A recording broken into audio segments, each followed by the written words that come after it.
Since the COVID-19 pandemic, there has been a renewed recognition of just how essential infectious disease research is, not only in moments of global crisis, but in the everyday care happening across hospitals and clinics. Today, we're joined by a leader at the forefront of that work. Dr. Jennie Kwon is a physician scientist, the Gene Stollerman Professor of Medicine, and the newly appointed Chief of Infectious Diseases at Northwestern University Feinberg School of Medicine. Her work brings together clinical care, medical education, and research with a focus on what some say is one of the most pressing challenges in medicine today: antimicrobial resistance. Her lab studies how resistant organisms emerge, persist, and spread across patients, healthcare settings, and the environment. We're delighted to have her on the show today to talk with us about her new leadership role and what's ahead for infectious diseases research at Northwestern Medicine. Welcome. Thanks for having me join, Erin. I am so excited to be here with you. So, you've taken on this major leadership role at Northwestern. Tell me about your decision to step into this position. I think you know, and we know this, that academic medicine, and in particular the field of infectious diseases, we're at a critical inflection point. Clearly, the status quo is no longer acceptable, and the vulnerabilities in our academic systems, this really been kind of laid bare and clear, especially with the pandemic and all of the external pressures that all of us face. This opportunity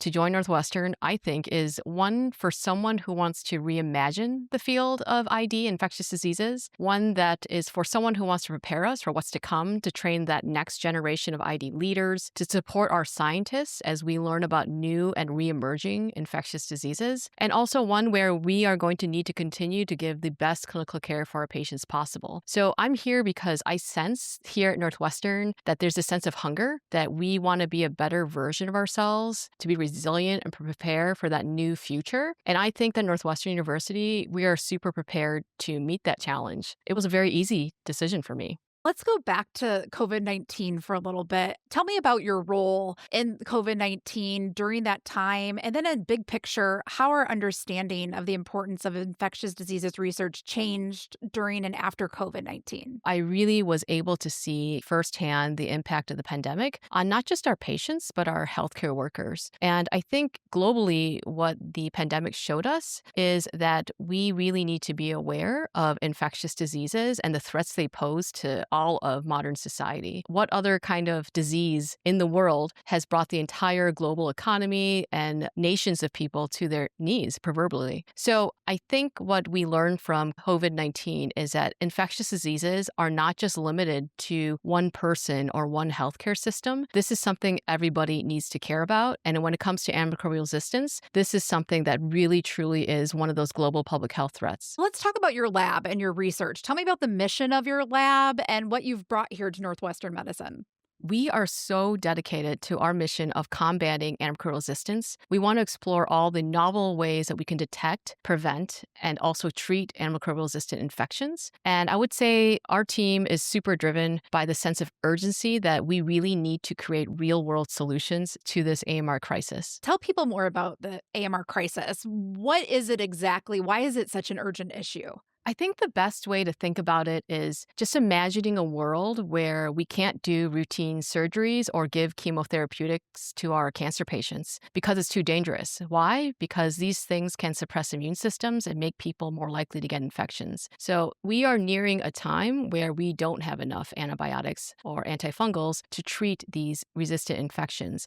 And when that happens, I think what that means for us is that modern medicine can no longer practice in the way that it does and make the advances that it does. So this is why I think we need to care about it. This is not just about the infection itself, but the way we practice modern medicine. The issue is that we don't have new agents to combat these infections, and the pace of the approval of these drugs, development of these drugs, take a lot longer than the time it takes to have an organism become resistant. So I really want to call attention to this, that we as a society, we really have to do something now before it's too late. Can you talk about what you're seeing day to day in the hospital that kind of illustrates this problem? Are infections becoming noticeably harder to treat? Absolutely.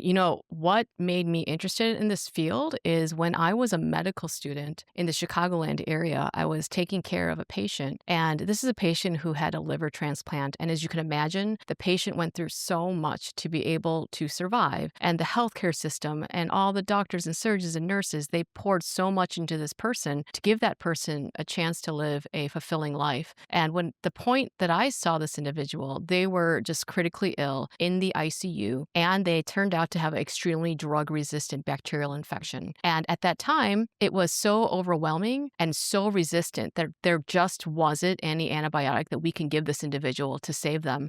And they ultimately went on hospice. And as a student, that left such a lasting impression on me. It was a combination of emotions. I remember feeling extremely sad to see this patient go and just seeing the family and what they had to go through. But there was also a sense of this isn't right. It shouldn't be this way. How is it that we have the most advanced medical system in the world and all these advances, but then we have patients who succumb to an infection because we can't treat it? And that's a time where there was kind of a light bulb that went on that this is what I want to do with the rest of my life. I'm going to dedicate myself to this because people should not die because we can't treat their infections. Tell me how you're tackling this problem. I know one thing you're doing is you're looking at where these resistant organisms live, right? Like whether it's the gut or the skin. Why is the environment so important and such a critical piece of this puzzle? So I think as a physician scientist, I try to cross barriers with my research. I really try to understand what matters at the patient level when I'm at the bedside of a person to what can we do in the lab and with partners outside of our lab as a multidisciplinary team to create solutions. And so what we are really doing is taking questions when we round, such as, how did this patient get this infection in the first place? Where did it come from? And then turning that into research. So that is why I am so interested in understanding where those reservoirs for resistant organisms. Is it in the gut microbiome? Is it in the environment? And does that get transferred into the person, causing an infection? And then what we really try to do is leverage relationships. We work with multidisciplinary teams with genomicists, bench scientists, clinicians, epidemiologists to answer these clinically relevant questions. And then we try to really create these novel but pragmatic solutions. And so this research is something that I view as highly clinical relevant, something that I really want to directly make people's lives better. You mentioned the microbiome, and that's something that we're hearing so much more about these days, how important it is. You've studied how antibiotics themselves can disrupt the microbiome and actually increase risk for infections like C. diff. Can you walk us through how this antibiotic exposure alters the microbiome and contributes to these downstream risk for resistant infections? Antimicrobial resistance really is something that can be silent, and then all of a sudden it can sneak up on people and cause really severe infections. So here's what I mean by that. Our team conducted a study where we essentially recruited healthy people who are walking around living their lives. And what we did is that we gave them antibiotics. We gave them really common antibiotics that people receive in the outpatient setting, just 5 days of oral antibiotics. Then we looked at what happened to their gut microbiome before antibiotics, during antibiotics, and for 6 months after. So we followed these folks for about 6.5 months to really do this comprehensive look at the impact, both short-term and long-term, on antibiotics on the gut microbiome. So here are the key findings. What we found is that in every individual, there were 20 people that we gave these antibiotics to in the acute setting. So right after antibiotics, they all had a disruption in their microbiome. And what I mean by that is the types of different organisms that were found decreased. And for everybody, we saw an increase in the amount of antimicrobial resistance genes present in that gut microbiota. What we then saw is we compared those individuals to people who were in the ICU. So we're taking two different groups, people who are healthy, walking around, to people who are critically ill in the ICU. We found when we compared their microbiomes, people who had the antibiotics temporarily shifted to look like similar to the gut microbiomes of ICU patients. But in good news, at 6 months, majority, they just went back to their pre-antibiotic state. There was this gut resilience in the microbiome that showed that they can kind of go back looking how they did before. However, for some individuals, there were 3 in particular, their gut shifted towards that ICU-like state, and it stayed there or close to there even at 3 months. So this is what we call an antibiotic scar. And what I mean by that is these lasting cuts that happen to that gut microbiome to damage our kind of resistance towards these organisms. And you can imagine that's only one course of antibiotics. If we had repeated exposures, multiple scars can form. And in that analogy, we can then eventually become someone who gets an infection with a resistant organism. And so that, I think, is foundational data, and it's really being used a lot in the antimicrobial stewardship world world to show what antibiotics can do to a gut microbiome. I'm curious, what can clinicians do or what can patients, everyday people do if they're going to be given a course of antibiotics to help protect that microbiome and maybe prevent some of these scars? That is exactly the types of questions that we are researching now. From a patient standpoint and a clinician standpoint, what's clear is we should not be giving or taking antibiotics unless we truly need them. We want to make sure that we're getting them because we have an infection that can be treated with antibiotics, not necessarily a virus or other reasons. And so some of that is due diligence upon all of us to ensure there isn't an alternative cause. And I say that because it's not a harmless thing. As we just talked about, the people who receive antibiotics and get these antibiotic scars, it's invisible to them. They don't know that this happened, but we can detect it through our mechanisms and our research. And so that is point number one, is just to make sure we only take antibiotics if we truly need them, and we only give them when patients really need them. I think what's not known is exactly what you said. How do we better detect this? How do we better have strategies to reduce colonization with resistant organisms? And these are the types of studies that our group is working on, and I know is a priority in the research world right now. What steps should be taken in the next 5 years to ensure that antimicrobial resistance is at the forefront of people's minds and we're able to start implementing new drugs and trying new things to attack this issue? So I think we need to be proactive rather than reactive, as we were to a lot of what happened during the pandemic. I think we have to really leverage the knowledge and those relationships, especially between the public and private sector, that we were able to gain during the pandemic to really work together as a unit with academia, the medical societies, industry, and our policymakers to really create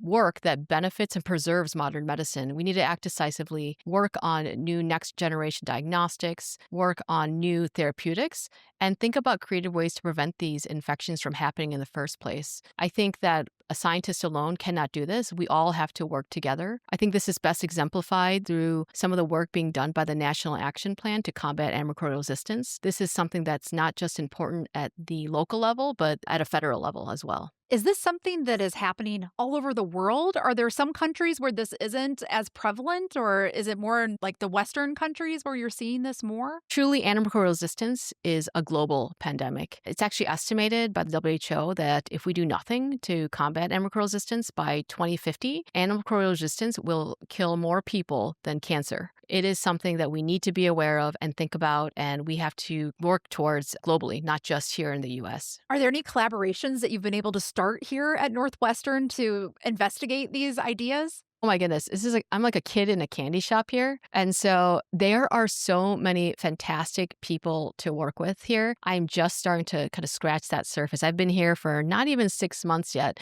and already met with great people, both in the basic sciences realm and people who do dissemination and implementation science to start putting together proposals and real world studies to better combat this antimicrobial resistance crises. There is that gap between the research and real world practice. What does it take to turn these insights into something that can actually improve patient care? So I think that one of the things that we've learned in general in all of medicine, it takes years, if not decades, to take actual hard evidence and put it into medical practice. I think in the past, we moved at a slower pace than we should, but I think now we don't really have that luxury. And so when we find real world medical insights, I think it's upon us as physician scientists to also partner with the leaders in our healthcare system, leaders within the university, to take our insights and actually build them into our systems to prevent patient harm. And so I think Northwestern is a fantastic place to do that because our campuses are connected. For instance, my laboratory, I can walk to the clinic right from my lab. And so we are at a great place in order to take what we find at the bench and translate that into patient care. So, as you lead this division forward, where do you see the biggest opportunities to make progress in the field of infectious diseases? Infectious diseases as a field, I think, are at this really important crux where we're continuing to define ourselves after the pandemic and coming out of years and years of work that we've done with the HIV epidemic as well. We have to reimagine what we look like in the future. I think that the way that medicine is moving, the way that funding is moving as well, we have to be creative and think about not just the infections of the past, but those new and reemerging pathogens that will continue to become a threat to our society as a whole. role. I spent a lot of time my first few months here just really focusing and listening to our faculty and staff and leaders throughout the division and the university and hospital. And I will say that I feel very lucky to be here. These are just really incredibly smart and thoughtful people who really care about the city of Chicago and the health of the nation. And what we're really focusing on is what are those threats, weaknesses, opportunities for the division. And we are actually coming together to a strategic planning engagement session where we're creating our mission, our vision, and together as a division, we're going to define where we need to go next. I'm here working with people who have been here for decades, literally, and I've only been here for less than 6 months. So I'm so excited that we are engaged together and we are going to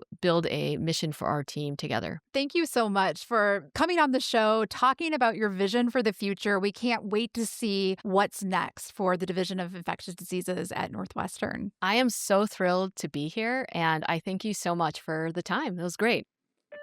Thanks for listening. Please click the bell to receive notifications about our latest episodes and follow us on social media at NU Feinberg Med to stay up to date with our latest research findings.